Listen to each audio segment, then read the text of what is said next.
Peace, everyone. Greetings. Shabbat Shalom. Please let me know if you can hear me.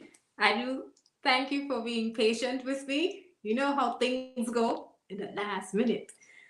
But it is so good to be here and to connect with all of you. If you can hear me again, just let me know because I was having a little bit of an issue. But let me see if I can turn up my volume and make sure you can hear me so we can jump in and start. All right.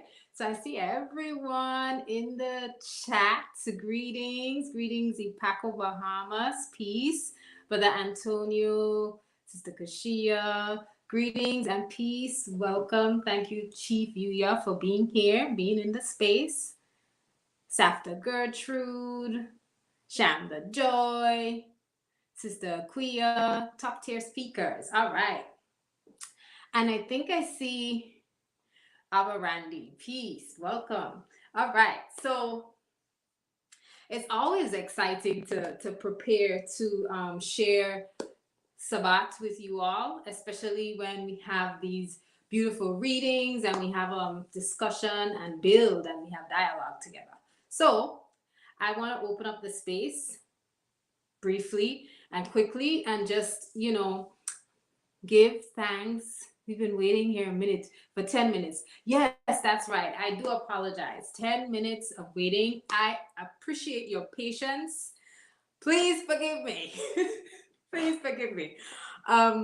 But yes, to open up the space, I wanted to give thanks to the Most High for continuously allowing us to progress through the strongs and, not giving up, but constantly pulling and sourcing the strength of the Creator so that we can move through and be progressive and create and build and do and expand together.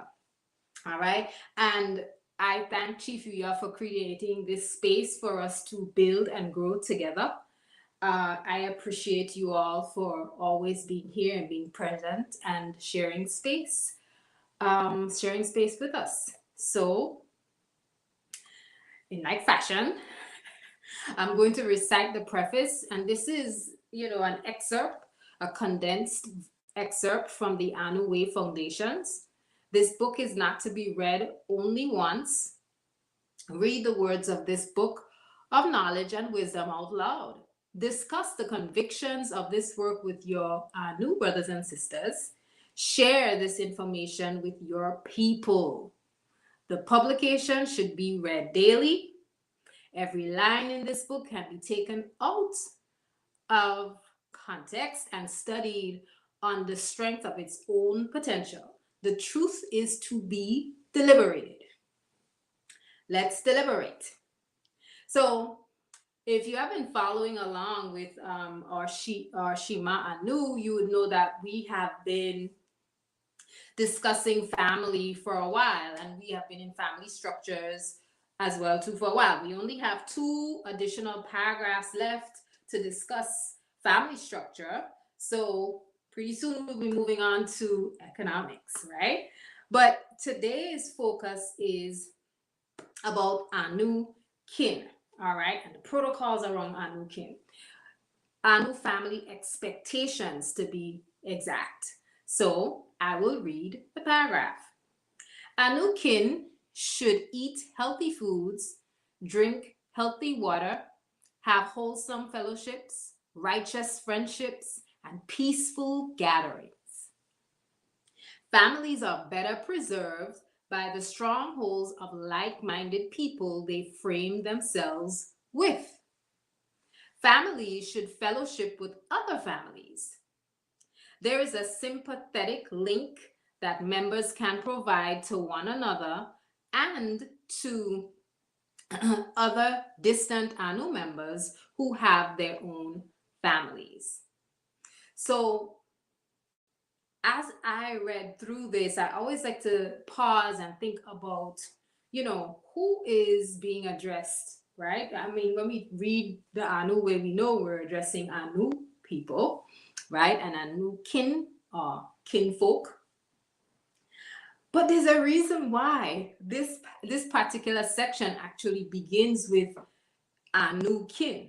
specifically, you know. And I also thought about the fact that the previous paragraph almost closes with the ideas around collective responsibility and kingdom, right? Or families and how they function to expand the mission of the kingdom and to expand the kingdom. So I want you to, if you can, drop a idea or two in the chat. When you hear the word kin, what are some of the ideas or thoughts that you have? What are some ideas or thoughts that come to mind instantly when you hear the word kin? Don't think too long and too hard. Just drop it in the chat. All right? Drop it in the chat as soon as you can. Now, remember, this section is, and I'll read the very first sentence first, right? The very first sentence first. What's going on? I'll read the very first sentence. Anu kin should eat healthy foods, drink healthy water, have wholesome fellowships, righteous friendships, peaceful gatherings. So again, today's message is for our kin, my kinfolk, Anu kin specifically. But this section, what I found is that this section actually is highlighting, it's giving us like a very condensed version, I'll use that word, a condensed version of what the expectations are. What are the things that we ought to actually look forward to do, the protocols we should uphold as Anu kin together, as families that share space together. So we should, it kind of tells us in these quick highlights about what we should consume, right? And who we should engage with and commune with, right? But there are a couple of skills and things that we need in order to know who our Anu kin can be. Who are Anu kin? Who are they? All right. So let me jump into the chat and see what we're sharing.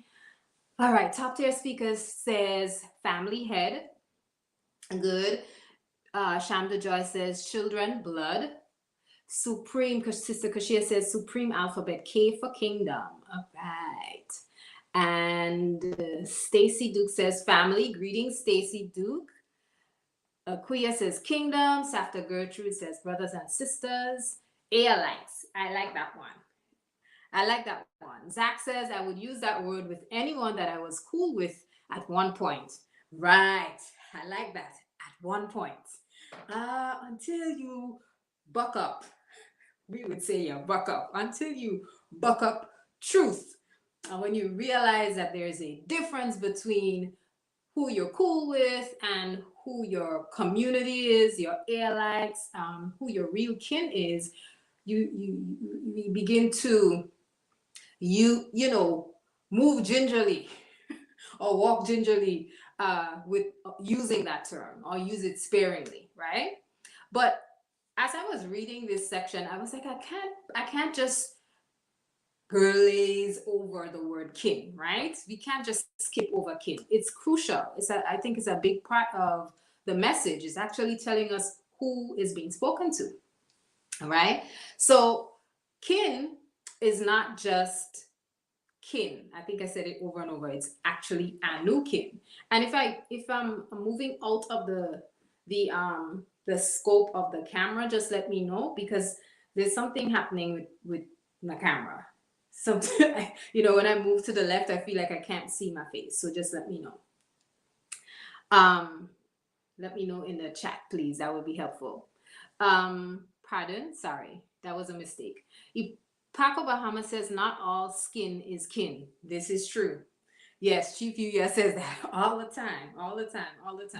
And you come to realize that after, we start digging deep into the charge of Anu, when we start digging deep into the mission and the culture of Anu, you see that there's a clear line that demarcates who is kin and who is not, right?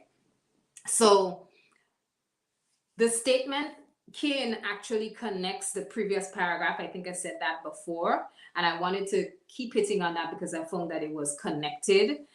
I mean, it's obvious they're all in the same section, they would be connected, but it was strategic, right?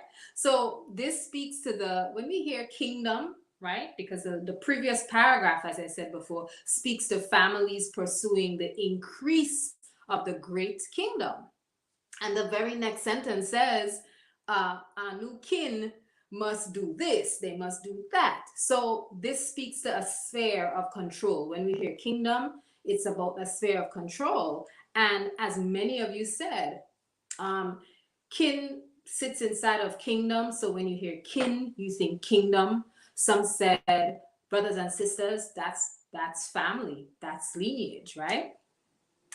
And kin transliterates to family. But it's also important, like I was thinking about the fact that when I hear people say kin, I would instantly think, okay, family, but never realize that there's a connection to or linking to gene, right? And it makes sense because the genes is what connects us biologically, right? I mean, it makes sense. So, gene is also another word that is connected to, or another idea or thing that's connected to kin. All right. I heard or saw family head, right? I saw family head. I also saw children blood. So all of these ideas are held within the term or the word kin because again, it's gene, it's connected to being begot, right? Um, in scripture we always, especially in the some of the earlier texts, there's always the reference to this one, or this son begat that son, and this son begot that son. What we realize is it's the kin is a connection to king or patriarch, and the patriarch is like the forerunner, right? So that's the head of the family, and so the head of the family kind of gives birth to the lineage in a sense. So we end up with children, we end up with bloodlines and lineage. But what's interesting, as I dug deeper into this paragraph, and for those of you who have like read it through before and you want to share your own ideas, please jump into the chat and share. But what I realized was there's this highlighting of the idea of kin and kin specifically, because even though we know the word or the term kin refers to genes and bloodline, there's a different type of bloodline that's being referenced in here. And that bloodline is Anu, because Anu is a bloodline, right? Anu is a bloodline. But we also know that, when we talk about kinship or, being connected, right? It goes beyond geography, right? It goes beyond the blood family, right? Because most times you hear kin, I would always think, hey, blood family. But it's more than that. Let me just pause and jump into the chat. Sister Shaman says, buck up is like running into someone. Yes, right. So when you buck up the truth, when you run into the truth, yeah. All right. Okay. Paco Bahama says kin would be adults by the laws of the nation of Anu. The adults that are in this family follow the vital edicts of the nation of Anu and are the holders of the required qualities of Anu men and women. So kin would be adults by the laws of the nation of Anu. Okay, so thank you. One of the things you cite with the idea is the idea of the laws, right? And that being a distinctive way of identifying who this kin is, right? So again, it's not just about geography, because our kinship as Anu is not based on geography, right? It is not based on just bloodline either, because one of the, I won't say it was hard, but one of the lectures that Chief shared a while ago actually dug into the idea of bloodline and the value, and the Anu way speaks of it too, the idea of not Anu as a bloodline so much, but our relatives, right? That blood family was the term or the phrase being used, and that blood family is my genetic lineage. That's like a pathway for me to have, to experience this journey here. But it's definitely only that, and it doesn't mean that we're not respecting it, but it means that that was my pathway here, but it does not dictate who I am or the culture. And it does have an effect, but it doesn't dictate who I select to be and the culture that I not just envision, but I apply to my life, right? Because the culture and the mission is what dictates which kin that I'm connected to now, right? Which blood, which spiritual family or blood family, new family that I'm connected to. So, Sham, you're laughing at something in the chat. Taking notes, Sister Kashia. Sister Kashia says, what about the children within Anu, not yet adults? About would they not be kin as well?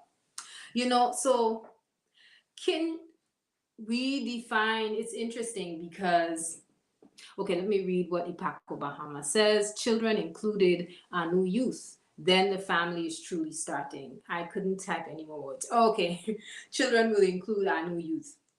Yes, so there's a piece in, as I was digging into a little bit more into the Anu way and trying to, like really come to grips with who is being spoken to. And when I say come to grips, I don't mean, I understand, but I kept saying to myself, well, what defines kinship, right? What makes us actually connect as a bloodline if we are Anu?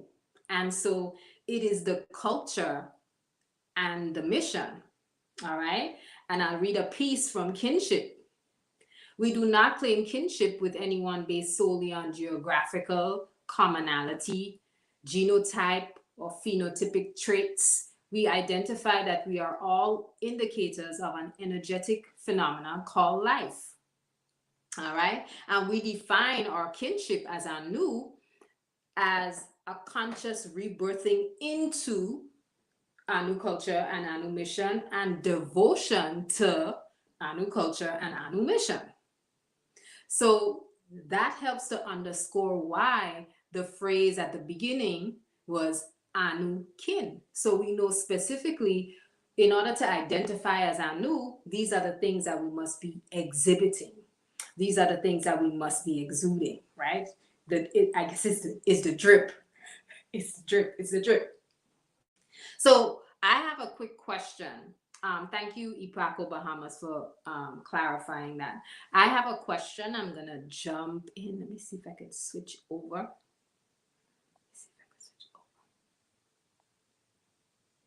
Sometimes I think I lost it. Okay. Okay. All right. 1 second. Pause. Let's pause for a cause because I think I'm missing something here. So I'll just keep going. I'll keep going. So, and this the piece that I just read about what defines us as Anu kin is that again, devotion and the rebirthing. And I just kept saying to myself, for so long we live our lives thinking, oh, a bloodline or a blood family is it, right? Our blood family is all that matters and that's it, without realizing that there's a devotion to another level or another layer of kinship that goes beyond just, again, that genetic connection. Zach Latimer says, makes me think of epigenetics a bit too. Why does that make you think of epigenetics, Brother Zach? In solutions for dysfunction, and what is epigenetics? Please. In Solutions for Dysfunctional Families, it states that a family consists of two or more individuals with the same goals and objectives. Hence, same goals and objectives. There you go. Same goals and objectives.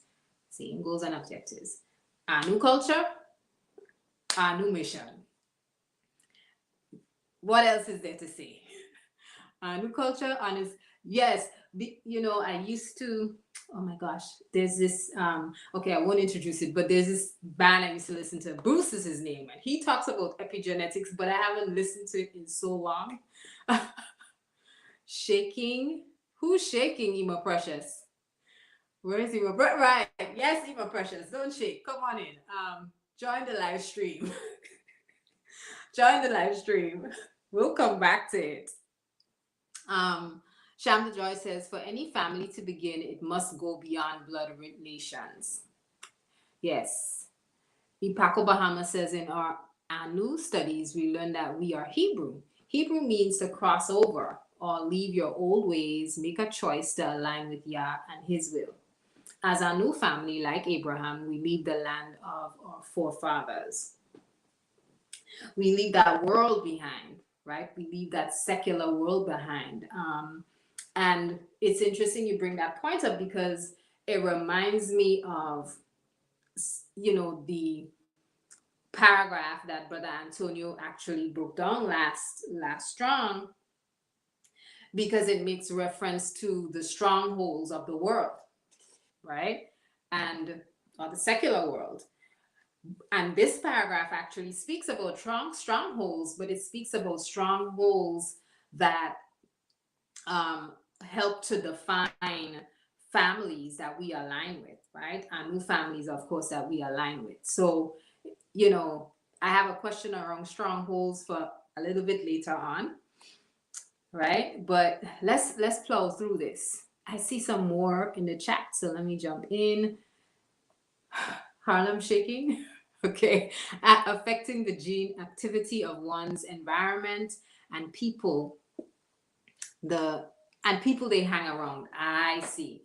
So boom, you hit the nail on the head. It's interesting because once you read that, it reminded me of some of the experiments that they did in petri dishes.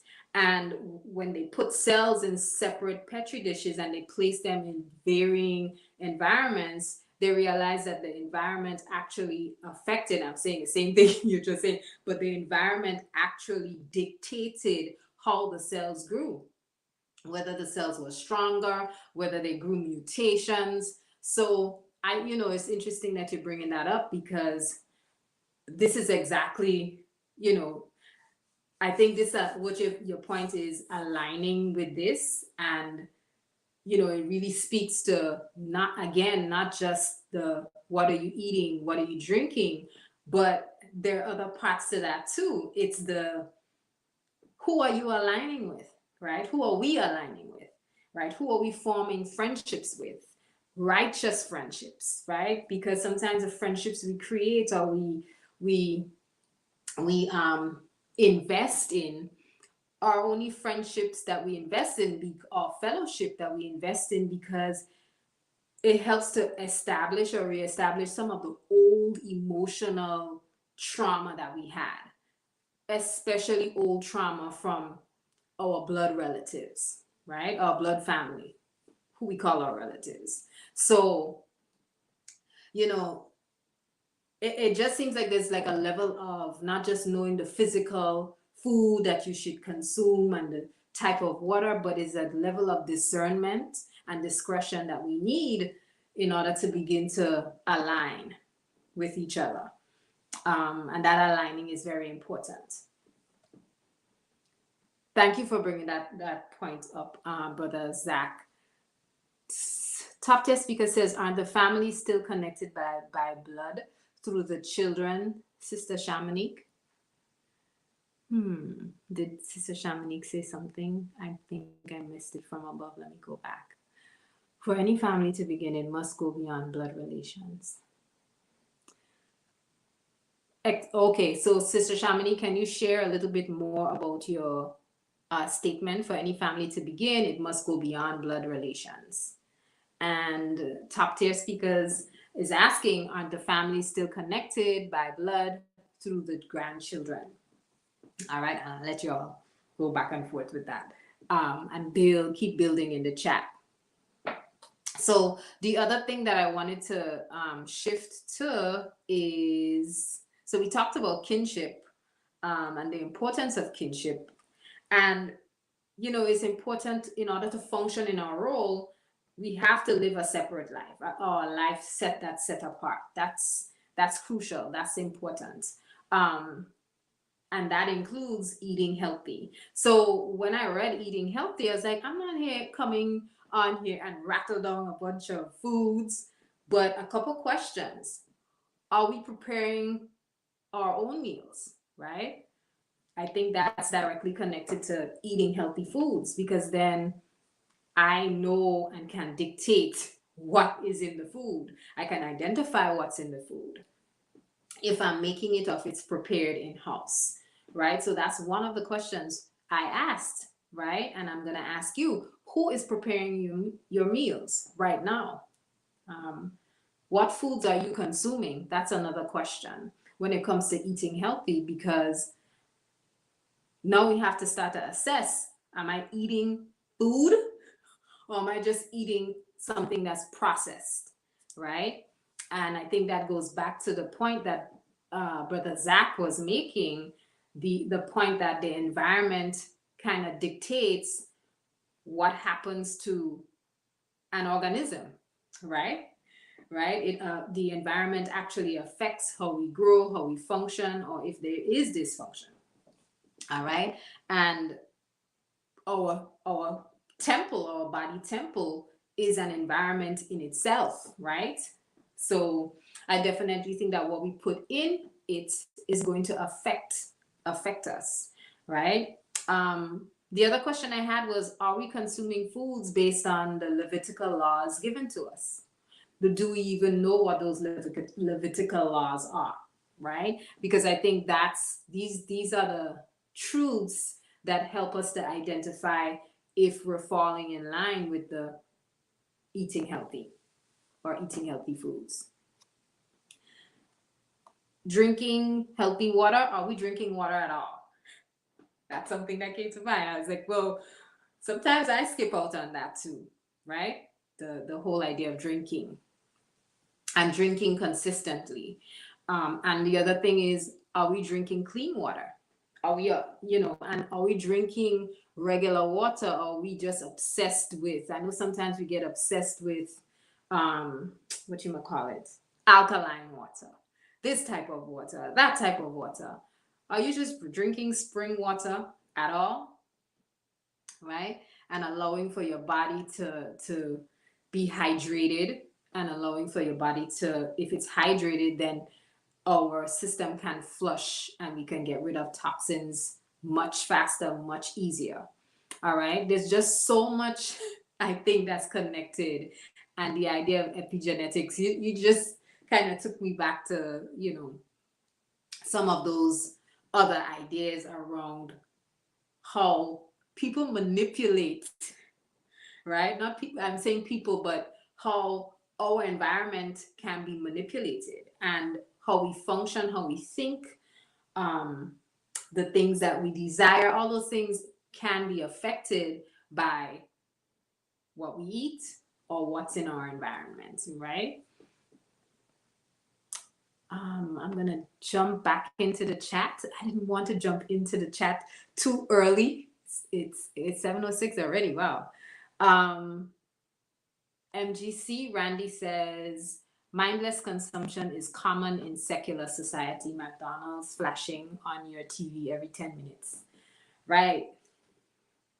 Right. So it seems as if, with your point, it seems as if the eating healthy foods goes beyond just being able to identify what is food and who is preparing the food and what are you actually preparing, if it aligns with your body composition. It extends into controlling the environment again, not just what we eat, but controlling what we consume with our eyes, right? What we consume with our ears, because these things can filter. I remember, um, I think it's my younger sister.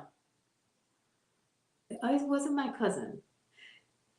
She would always sleep with the TV on and so on. And I would say to myself, "Oh wow, you're not a little bit unset. Is not that isn't unsettling for you. You're not worried that things can infiltrate as you're sleeping, because you can't control what comes on, you know." So when you talk about the ads that play, those ads trigger desires, right? They trigger memories of certain foods. Sometimes seeing something triggers the memory of a taste or even a smell, and all of a sudden you start your cravings, right? Cravings. So controlling what we expose our eyes to, what we expose ourselves to, and we're able to receive, that's really, I think that's really critical.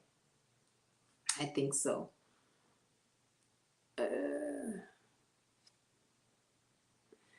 Okay, so we jumped into food, but I'm gonna go back. Shamla Joy says, is answering that question from top tier speaker. She says, I meant that our parents, for example, are not blood related. Possibly down the line, if we were to trace it, we may find something different. But I'm thinking of two people of different families uniting. I see two people. Right. But the lineage always continues because the father dictates um, who or what the children are, right? Um, the children are what the father is. So if, so yes, this is true. It's two different blood lineages, but that blood lineage of the father always continues. Brother Antonio says a lot of our previous relationships were formed based on previous cultural imperatives. When we align with a new culture, we must live it and surround ourselves with allies or people of like mind. Yes, yes. It kind of it goes back to, at least I'm connecting it a bit to the Brother Randy's idea of the McDonald's ads flashing on the TV, right? If we're around people who are not necessarily consuming foods within a law or an order of some sort, then it becomes like a walking, living advertisement that will constantly bombard you. And we have to have the strength, right? The Anue speaks about the fact, if we still have the desires to eat meat, there's something that we still have to work through, right? There's something that we still have to work through. And let me see if I could find it and pull it up to actually share that piece from, I think it's underneath foods, right? But yeah, I think it's really important to not just control the television and the other things, but also our relationships. And I think that's what this paragraph is really highlighting. It's really highlighting the importance of who we surround ourselves with, as you said, and who we afford the opportunity to share space with us and to share space with our family. That should be viewed as sacred and protected, you know. Brother Antonio, okay, I read this. Brother MGC says 2 for 50, right? Yeah, what could you possibly get from 50 nuggets for $2? Absolutely nothing. A matter of fact, that's not food. It's not food. First hand work says, I need more healthy water, but yes, I do drink daily. Right. I'm glad that you're drinking water daily. And sometimes if you consume a lot of fruit and waterlogged fruits and waterlogged veggies, or veggies and fruit with high water content, then you may not need to drink as much water, right? Because it balances out. But the most important thing is to make sure that we're drinking clean water. And alkaline water is not the equivalent of clean water, right? A matter of fact, we should not be consuming alkaline water consistently all the time. But I digress, not getting into that part. Brother Zach says, what do we call food, right? There was a show that Chief did where he said, if you cut off your hand and pray over it, is it still food? It was a rhetorical question, but one to make one think. Yes, it definitely, it makes you think. Because, like, if I can take a derivative of flesh, right? Or a piece or cell from some sort of flesh, right? Not plant matter, flesh. And I can take it and put it in a petri dish and, recreate it and allow it to, like its genetic makeup to replicate. And I can take that and then infuse it in something else and then call it like a food alternative. Yeah, you have no morals at all. And it something like that isn't right, but I do think that we're living in that day and age where that is happening. People are literally doing that. I mean, they're not cutting off hands and doing that, but people are praying over food, those who pray, and assuming that that's enough, right? Without actually, like going back to the laws that dictate what we should be eating, right? Asking themselves, does this come from a seed, right? Those are things that are I think those are things that are important. All right, we're only on the first sentence, so I'm going to zoom past it. Well, I don't want to zoom past it because I think the other two portions are really important. Who we should have wholesome fellowship with. And I think I touched on that because sometimes we want to align with and create fellowship with those who help to, help to highlight and just highlight some of the old isms and the old ways that we have, or help to, like buff the ego. And sometimes we don't always seek out wholesome fellowship that is, like based in truth, right? So we tend to bond over the trauma. So it's really important to be able to discern if that's happening for you. The other thing that we're charged to do is, as Anukin, is to have righteous friendships and peaceful gatherings, right? And the Anu Way actually has a whole section on conflict resolution and how to ensure that we remain peaceful to each other. And being kind is one of the things that's at the forefront of the protocol for interacting and building relationships, and integrity as well, right? But protocol is really important if we're going to talk about our interrelationships and maintaining righteous relationships. And remember, righteousness is based on spiritual truth. So I think that goes back to the idea of wholesome fellowship and making sure that the bonding that we're doing and the friendships that we're building are based in truth and not based on, bonding over old ideas or, supporting old ways of thinking and old emotional hang-ups and things like that.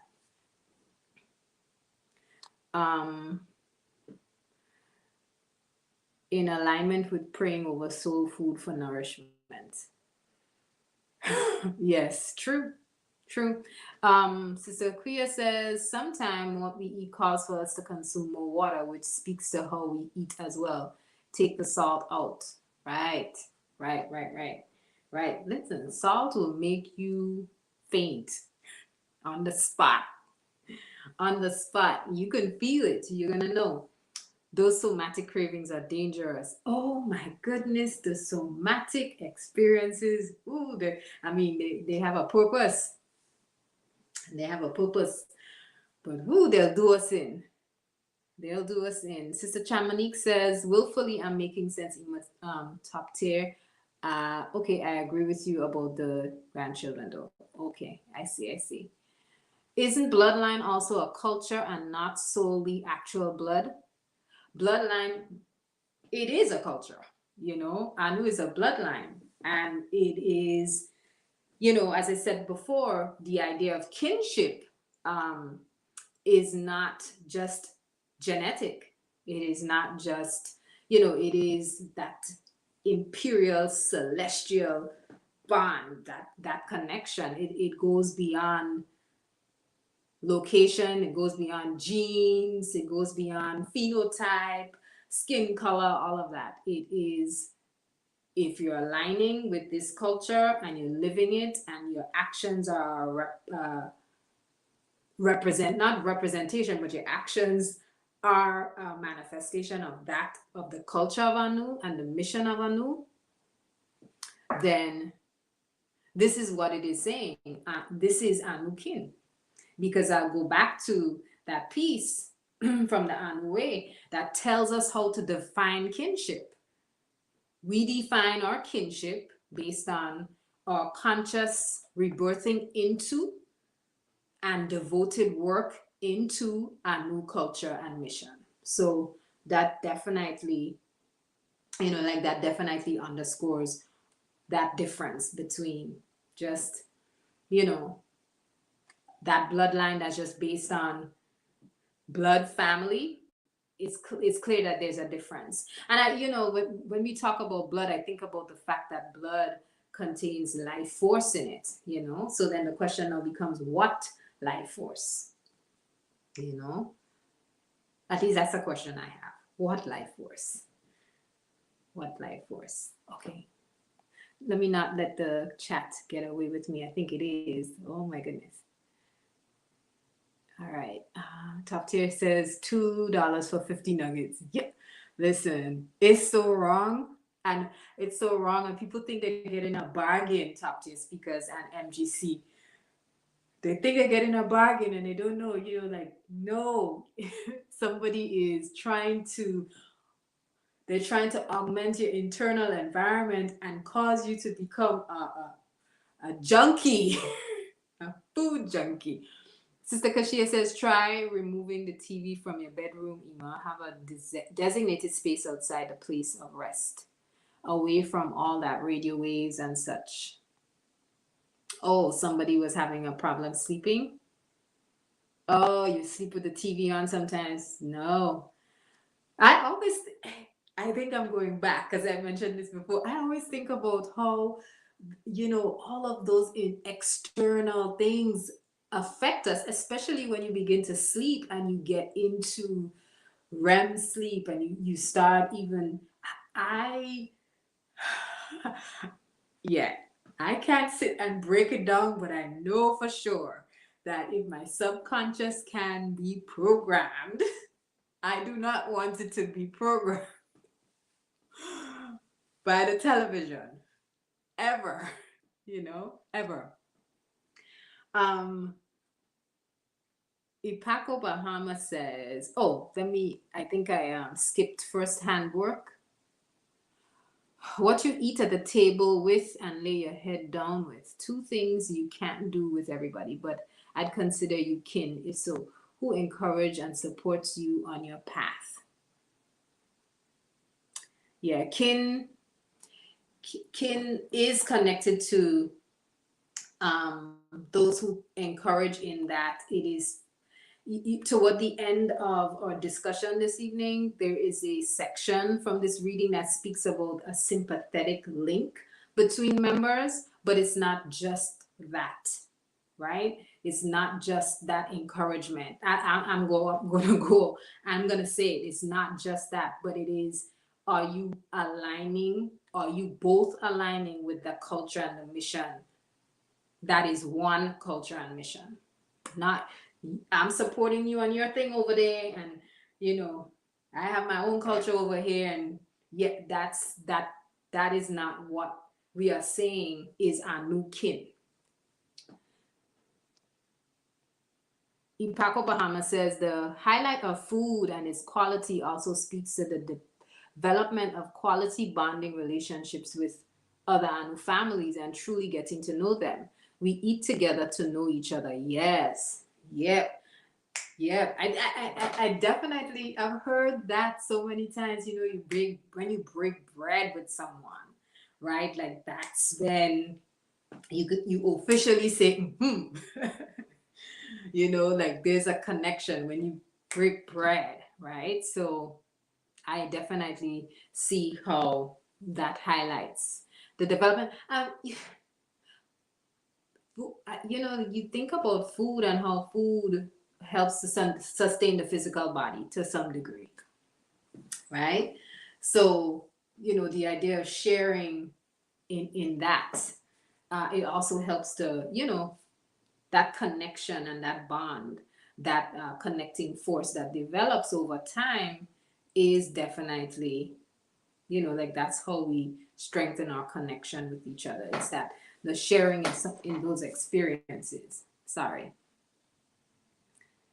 MGC says agreed Maksha to merge in Zach's point. The technology of Babylon can make I have another device here. The technology of Babylon can make the cloned meat or baby what fetus smell like food. Then we see the body start betraying itself with disease. Yep, disease and gender confusion and you know infertility, um, the impotence. There's so many different things, you know, that um, kind of that show up in the body. So many diseases that show up in the body and the mind because of what we consume.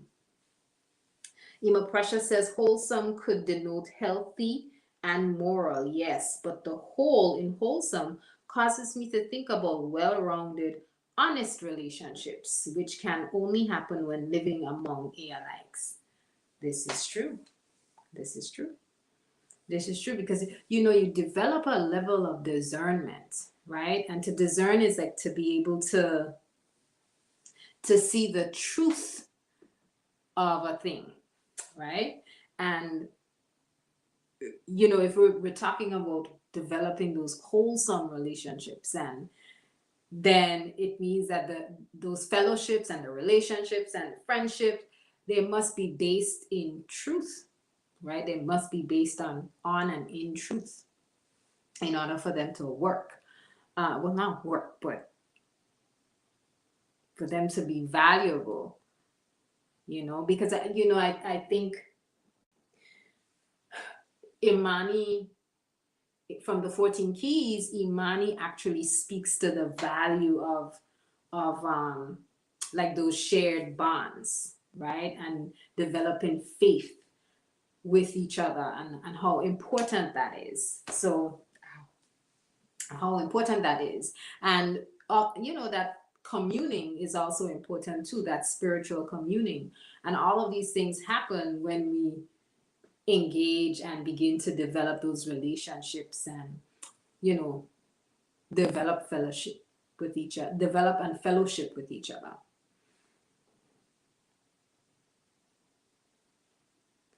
First handwork says transference also someone can cook with love or the opposite. This is true. This is true. And I you know I think that's a very important point because you know in Anu we are charged, part of our new culture is to that we are charged to have control over our food, right? Not just the growing of the preparing of it, but the growing of it and all of that too. Planting, growing, harvesting, and so on and so forth. But if someone else is preparing our food, then we can't really control the energy or the energetics, nor can we control what physically goes into the food. You know, so I think that's a great point that, you know, one could cook with love or the opposite. Sister Kashia says, yeah, also what is being fed to the family shows if it's love or if it's opposite as well, right? It's gonna come through, you know, it's gonna definitely come through. Top tier speakers, yes, yes, you're making sense. Okay, so you all are continuing that conversation. Wholesome. All right, I think I'm jumping all over the place. So please help me to stay on point. Help me to stay on point. There was just so much. And anytime I read um these paragraphs, these sections from the Anui, I always realize how so much deliberation can happen from, you know, a couple sentences. And it is always a beautiful network of ideas that kind of transpire from exploring the Anui like that. No wonder we are charged to read it every day. No wonder. All right. Yes, very true. First hand work. Ima Precious says, if not wholesome, if not wholesome, I got you. I got you. If not wholesome, all else is that cross-cultural tug of war that Chief Yuya speaks of in Solutions for Dysfunctional Family Relationship. If not wholesome at all. This is true. Sorry, it's true. Sister Kashia says, do you even really hit REM sleep with that though? I don't know. That's a good question. That's a good question. That's for an expert. That's a matter of fact, that's for somebody who really know, you know? I'm just like I don't know. I would think it can, but I don't know. Sister Kashia says, breaking bread with some of my Anu sisters. I understand that. Yes. Yes, and we do have a retreat coming up. So I know many of us who were not able to take on that, have that experience yet. We're all looking forward to be able to break bread together and, you know, see what it is like to be in each other's physical space. You know, I think that's so crucial. Preparing and the fellowship in the kitchen is unmatched. Right. Right. I definitely think a lot of that is going to happen. I think I'm behind, so let me see if I can speed it up a little bit. And I do have two questions, so I'm going to get to it. It's 7:30, so let me see if I can move through. I haven't even read the other sentences yet. Can you all believe it? Oh my goodness. The second sentence reads, families are better preserved by the strongholds of like-minded people they frame themselves in. Families are better preserved by the strongholds of like-minded people they frame themselves in.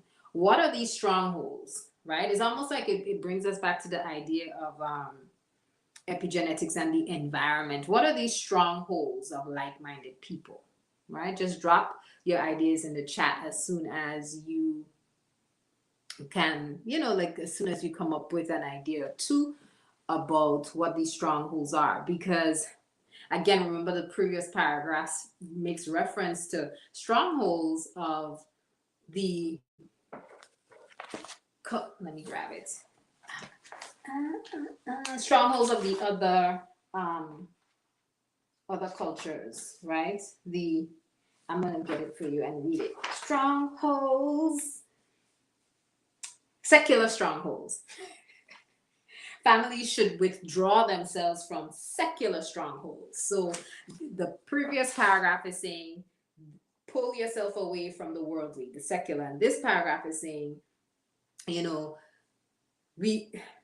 families are better preserved when the strongholds that they align or cling to are strongholds that they share with alikes, right? So can you tell me what are some of those strongholds that you see will help to preserve families, Anu king folk? Let me jump back. Ipako Bahama says there are also both warnings in the Holy Scrolls about eating with people not of your clan. True. Which do you have a reference for us?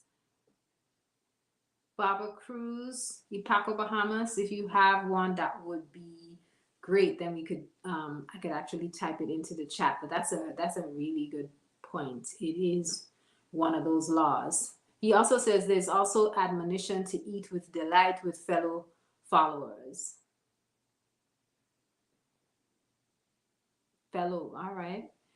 Top tier speaker says, agree, Sister Kashia. I used to love cooking meals with my sisters growing up. We would ask individuals in the family to guess who cooked what. Because they could probably figure it out. They know the either the cooking style or the essence, right? There's we all have that, and it comes through in whatever it is that we do. Chief Yuya says, what if that truth is mutual acceptance? Is that also formulaic for healthy bonding? What if that truth is mutual acceptance?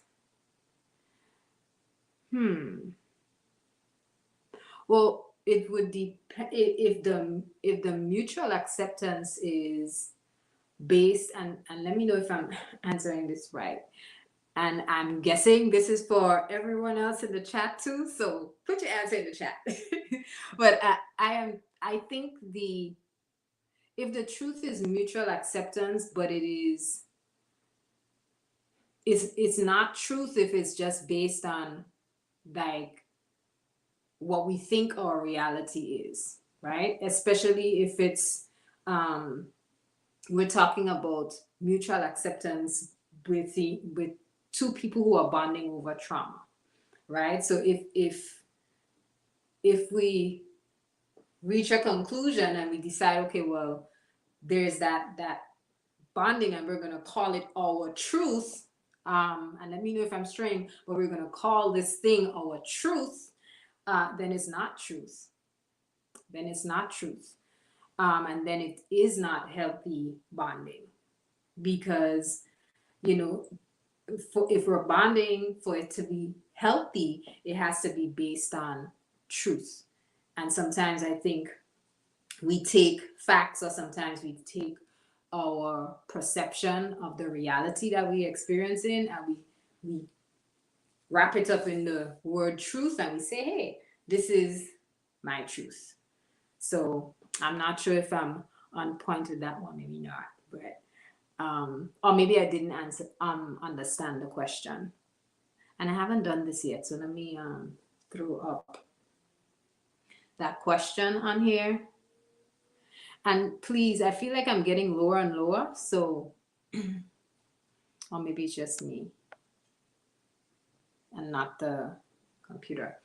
So for those of you in the chat, please, you can share your ideas. Chief asks, what if the truth is mutual acceptance? Is that also formulaic for healthy bonding? What if that truth is mutual acceptance? Yeah.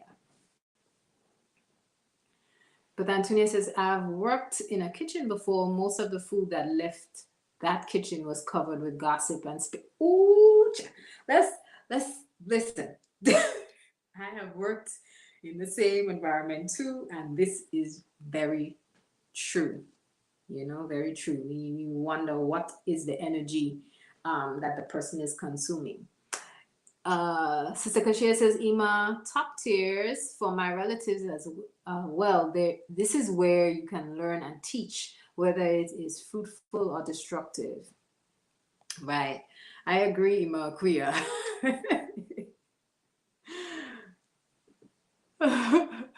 It's crazy.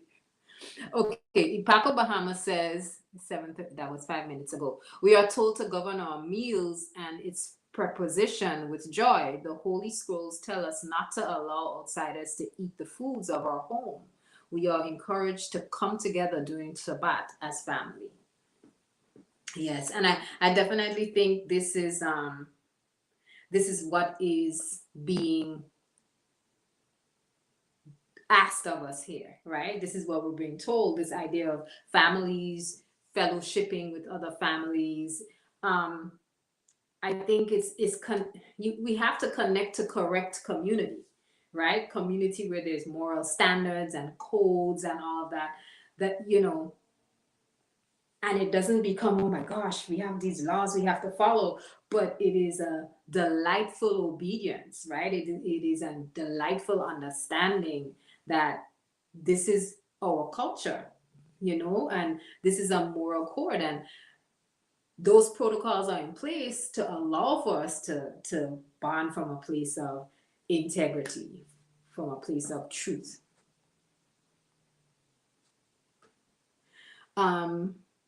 Okay, Brother Zach says, I would say yes, even if two crackheads are killing themselves, it still would be a form of bonding in that moment. Okay. Well, I guess it is bonding, but I don't know if it's healthy bonding. Is it healthy bonding? I don't know. I don't think so. Mutual acceptance doesn't mean that the two follow the same culture. So in that case, what are they bonding over? True. Not truth. You know, not truth. They perceived reality, but maybe not truth. Maybe not truth. The process of fellowship with Aelites is a holy work. Okay, I'm gonna skip down to Chief's point. He says, thanks, Brother Zach. So if I am a liar and you're a righteous aspirant, as long as we are real with each other about that, our bond is healthy. Oh, I see. As long as we are real with each other about that, our bond is healthy. Interesting. Okay. Okay. So it's about that.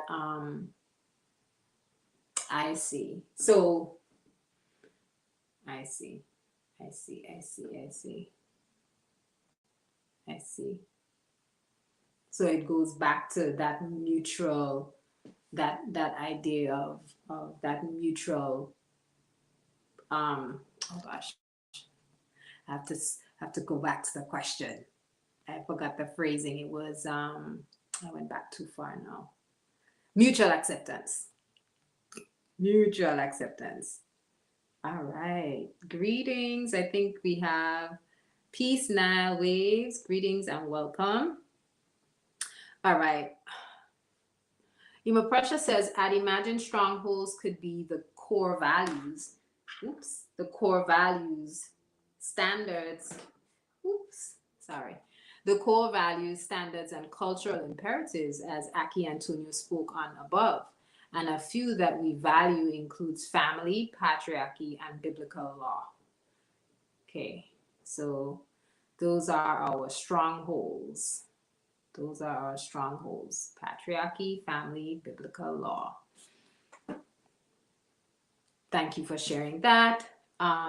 But the Zach says, not at all. One who is righteous would need to check themselves to see if that was so.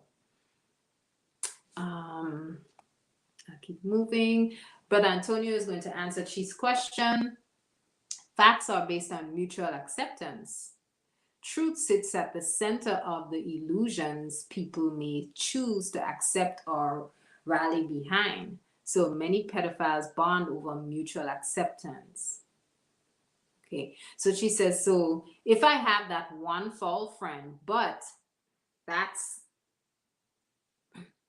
if I have that one foul friend, but that's my day one, and we know what kind of time each other is on, is my relationship healthy, or am I bonding with disease?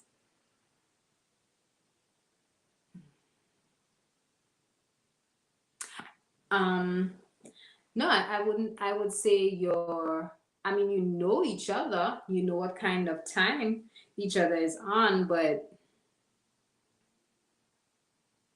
I would say you will be bonding with disease.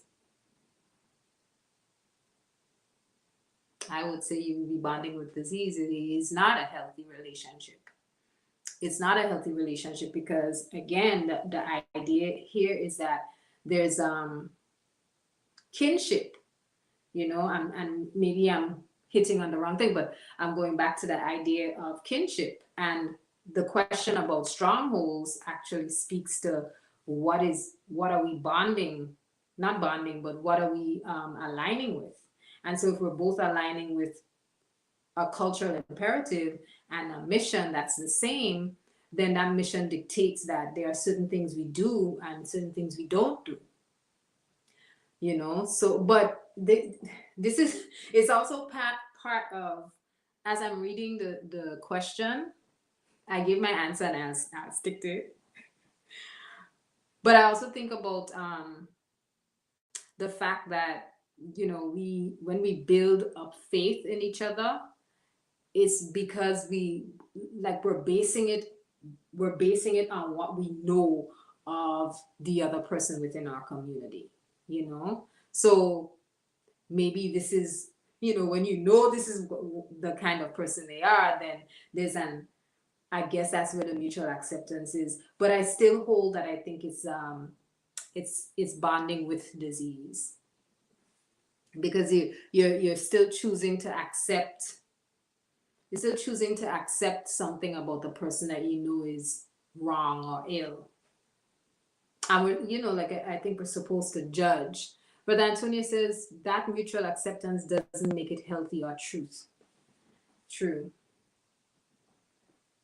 Yeah, you're bonding with disease. So Brother Zach says going back to two cultures are are like organisms, and one will fight for dominance and one would have to step away.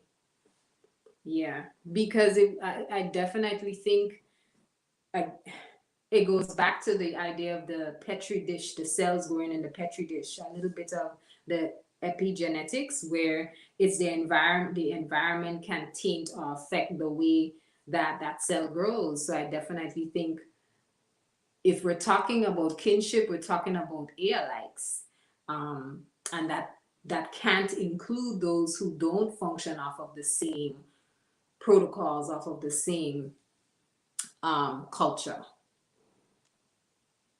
And if you bond over disease, it's gonna affect you at some point, right?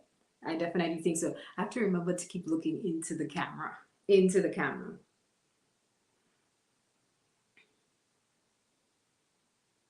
Okay. Okay. So she says, okay, so it's not enough to just say, "Oh, that's my girl from day one. She's a slut, but I trust her. She's cool." Uh, whoa.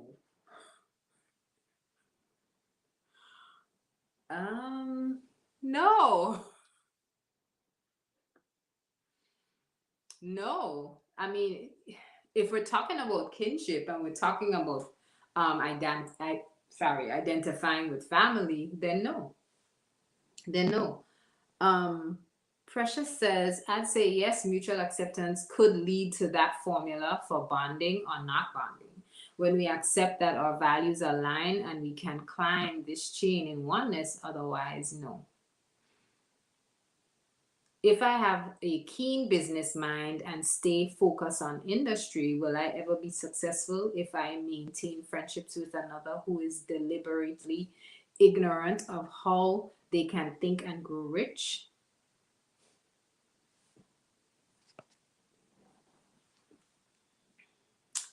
If I have a keen business mind and stay focused on industry, will I ever be successful if I maintain friendships with another who is deliberately ignorant of how they can think and grow rich?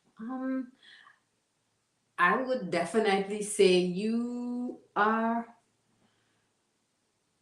probably going to be successful. I'm sure you will. I'm sure you probably will. You probably will be successful, but it may affect how successful you are. It may affect how much that you are able to accomplish. She's my day one, but I wouldn't let her raise my kids. Come on, son. Isn't a stronghold a refuge? Yes, a stronghold would be a refuge. I would say so. Oops.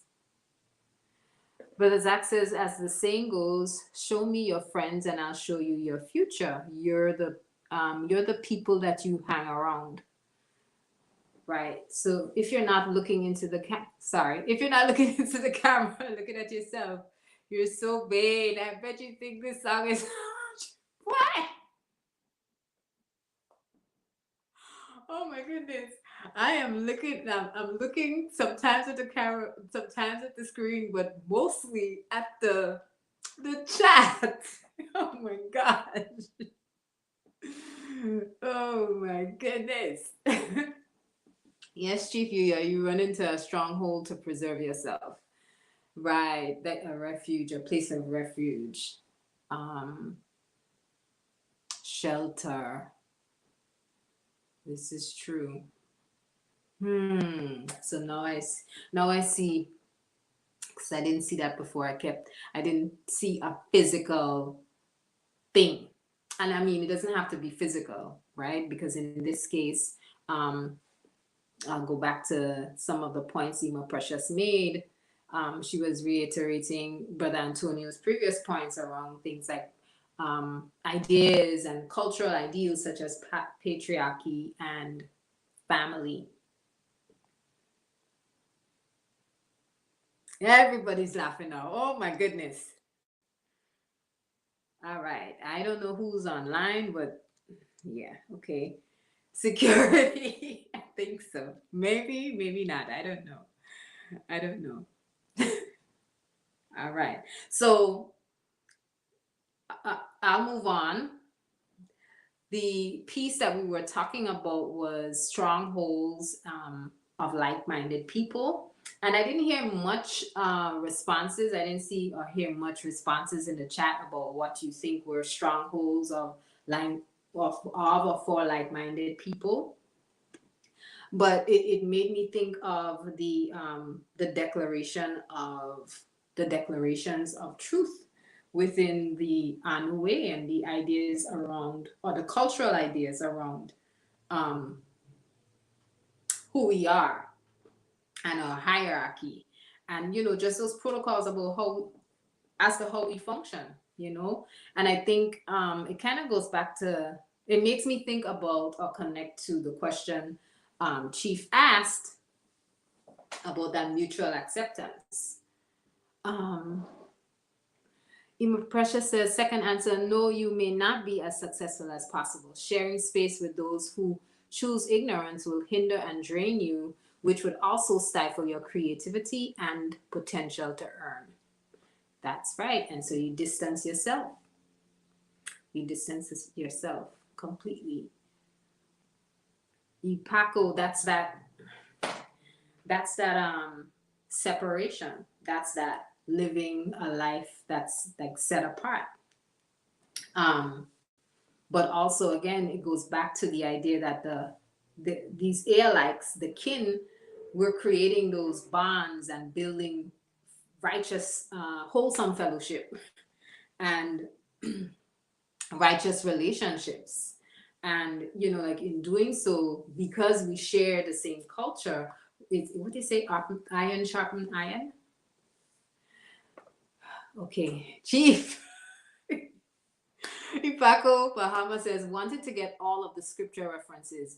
I will post them in the chat after. Abraham instructed Jacob not to eat with non-kin. Also, we are told not to allow non-kin to eat the food of Yah. Right. This is true.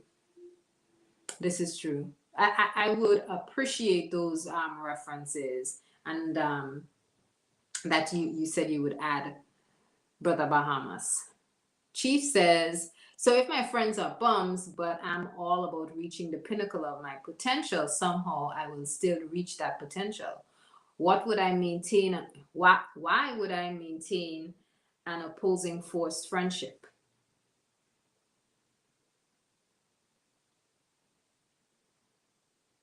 You wouldn't. You wouldn't. You wouldn't.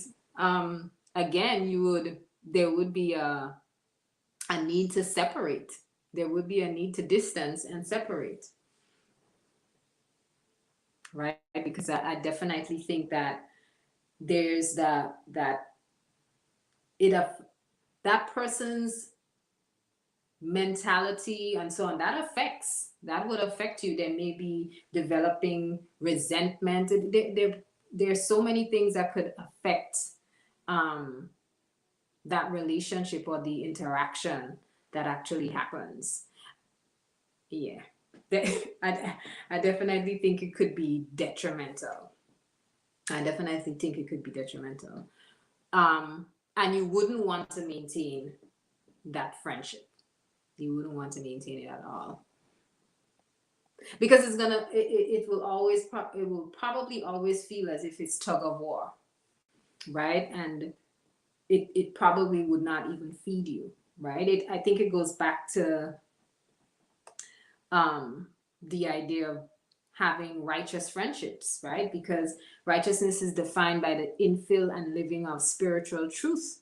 So if we're having righteous friendships, then the friendship is based on truth, is based on light.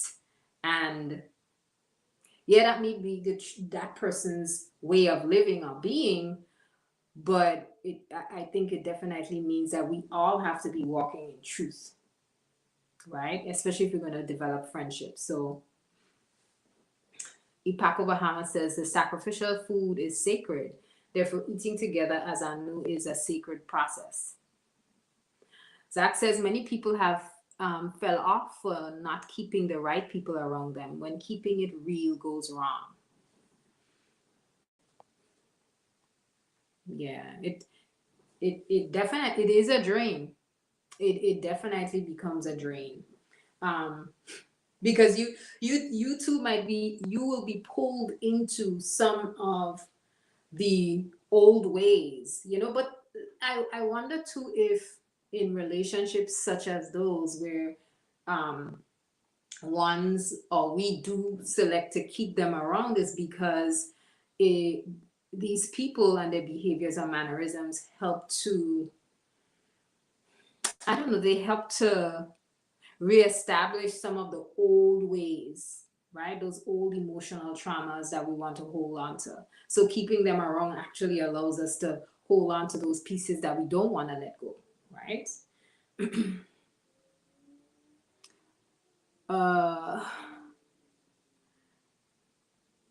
But Antonio says, Brother Bahama sounds like a bootleg newspaper song. It's good. Ema Pressure says you may maintain some connection to that opposing force for perspective or perhaps as a humble reminder or even to be that beacon or example. Right. Right. Because that, maybe that's how you function and what you're doing might be that person's last opportunity to be able to make a turnaround or grow or change or even develop.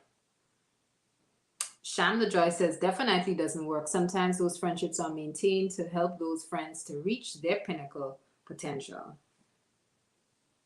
Right.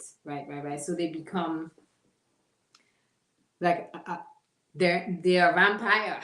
In other words, is that what you're saying? Like they're using your relationship and feeding off of you. So they're maintaining it because they benefit. Keeping it real wrong. Got to surround yourself with like-minded people. It's the air likes. It's the she says every relationship is an energetic contract. Would there be any sane reason to draft and sign a worthless contract? But even that would be kept from a distance and with first eye. Would there be there will be no reason to draft and sign a worthless contract. There would be no reason to or even maintain one. Because you have said this before, like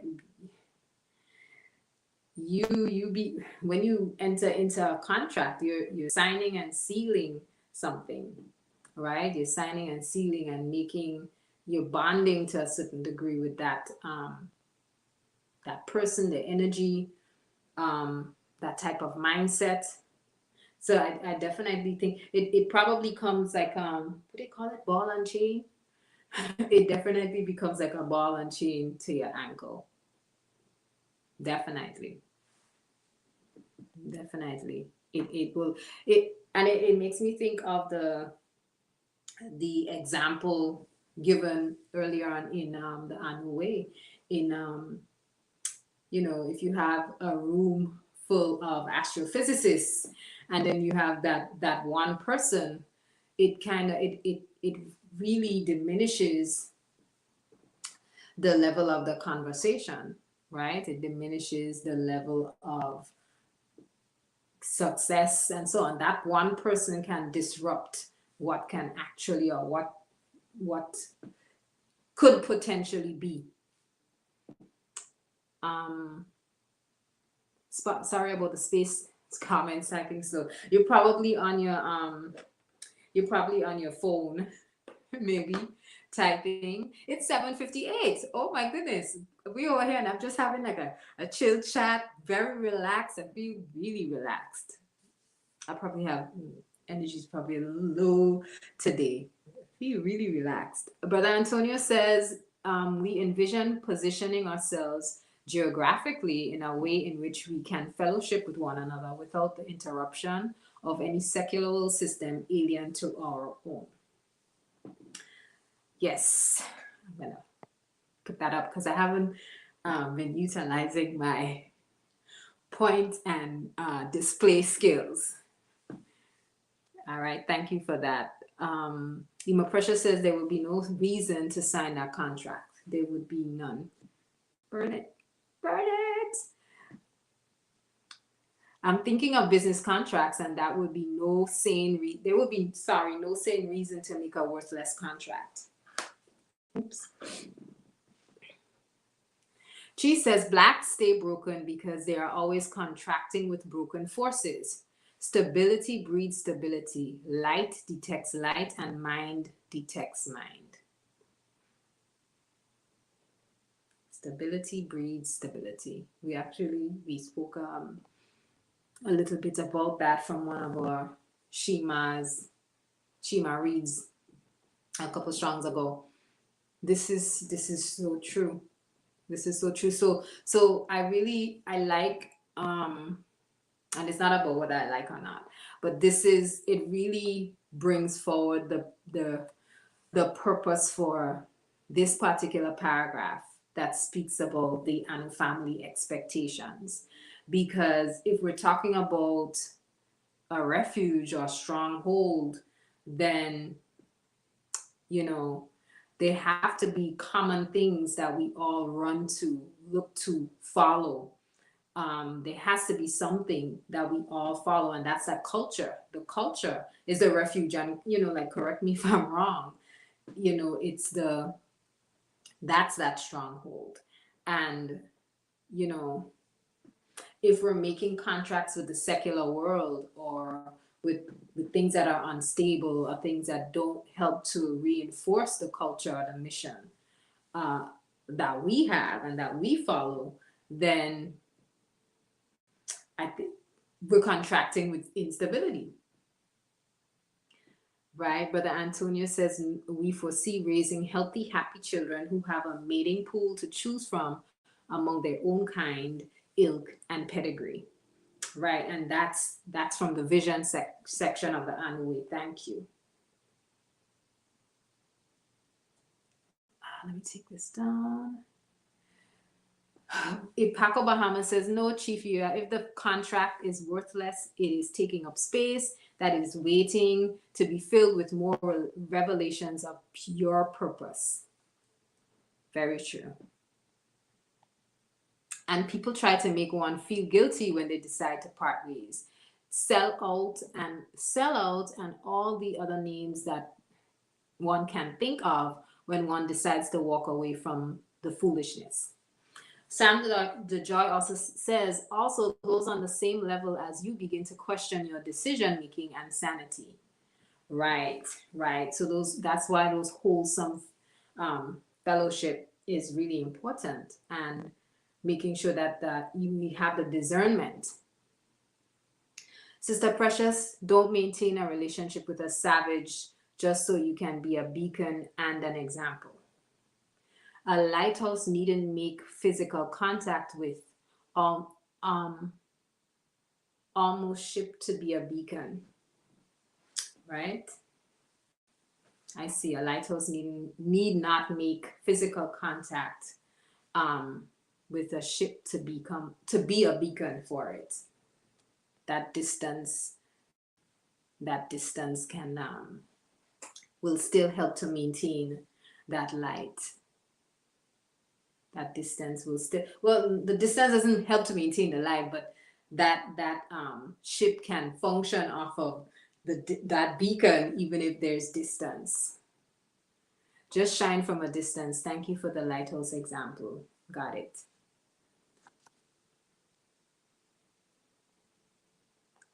MGC says a worthless bond is like a check for $0. Nothing can be received of value upon cashing it in. Yep.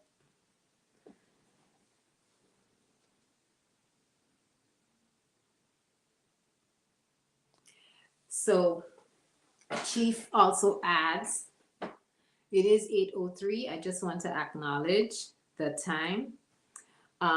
Chief adds that living in the ghetto just for cheap stabilized rent is a disrespect to your children. They create unhealthy bonds and miss out in progressive interaction because of your desire to save a few hundred dollars.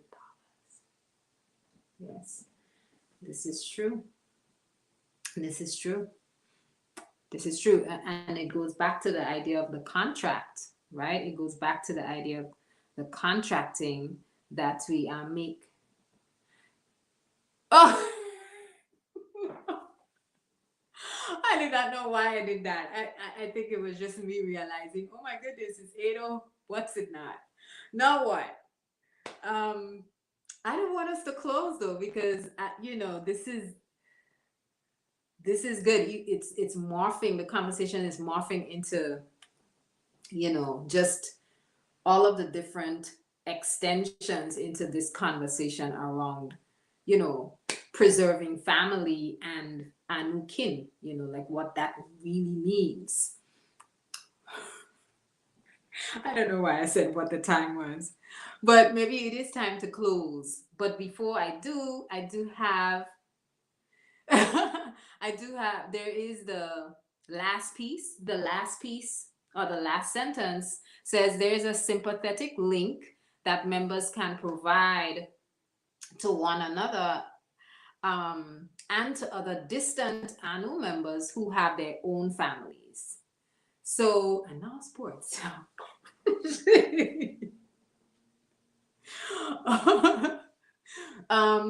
So that sympathetic link, before I close, I wanted to share that, when we think about sympathetic link, we're talking about attracting to each other, care and concern. But then it also makes me think about that high vibrational bonding that actually has to happen, and the spiritual communing, and to go back to Chief's point about creating, living in a particular type of environment, and that affecting the types of bonds, or creating, unhealthy bonds for our youth. It makes you realize how important it is to select the environments, to select the neighborhood, to be able to know. I think it goes back to our conversations, our internal conversations around mindfulness, right? Being aware of our environment, but not just our current environment and how it's affecting us now, but the potential, right, that the current environment has on how our youth are, right? How they behave, how they function, and the future potential of that effect on us as well. So, these are things that we have to really constantly think about. And, if you're interested in the conversations and the dialogue and the deliberation that we have here and on Thursday and in ClubHouse on Sundays. Please head on over to annulifeglobal.org and explore all of the different avenues that you can. You can grab a copy of the Anu Way from the website. You can also explore the Anu newsletter, which is updated with a new, mind expanding topic every Yom Rishon, which is every Sunday. And you can respond to, there's always a question attached to it, and you can respond to that question on any of the social media platforms. Apply to the Anu Way, the Anu orientation process if you want to begin the orientation process with us, because maybe you want to become a member. And check out the Anu Youth Initiative. Registration begins soon.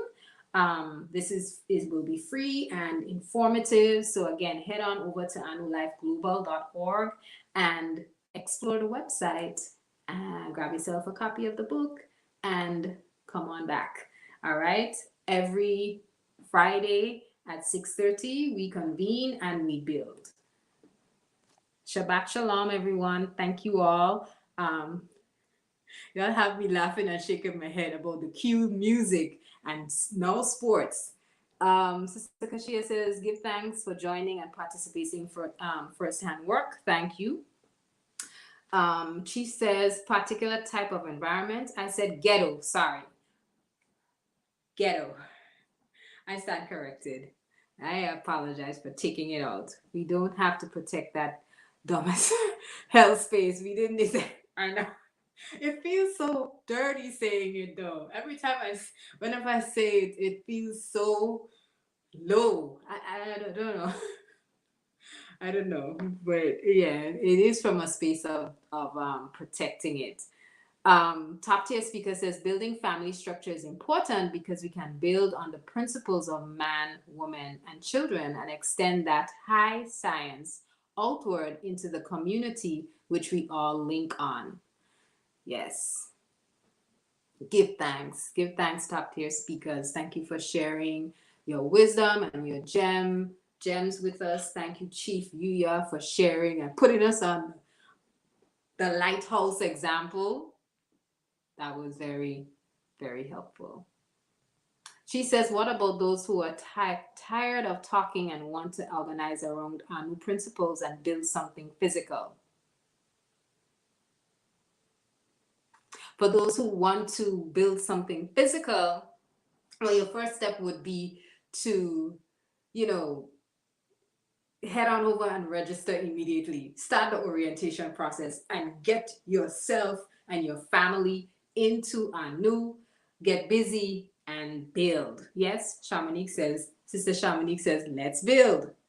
Sister Kashia says there's a New York, why am I saying New York? North Carolina, Anu chapter building. Yes, this is correct. So you can also check out the North Carolina Anu chapter. There is a room or on ClubHouse that you'll be able to access. Can you put the name of it in the chat? I think it's North Carolina Wisdom Build.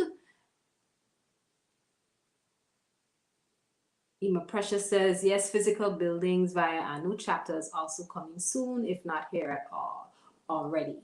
Yes, there is already conversation and building of the North Carolina Anu chapter building. I keep saying it wrong. I'm so sorry. Excuse me.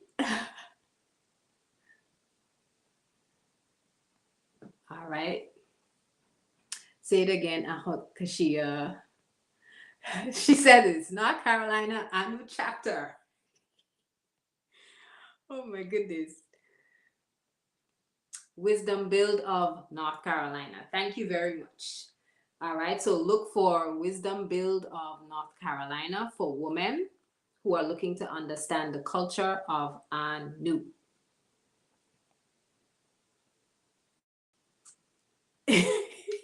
Peace, everyone. Shabbat Shalom. Enjoy the rest of your evening, and we'll see you again very soon for more deliberation.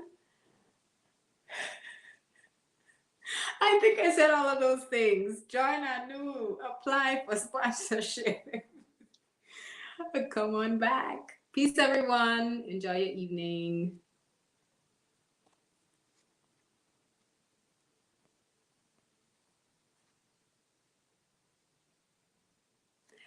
Chief asks, is the North Carolina chapter accessible by car, or do we have to hike up into the back country? Well, Sister Kashia, that's a question for you. Oh. Oh my goodness. This is absolutely Shabbat Shalom, everyone. Peace.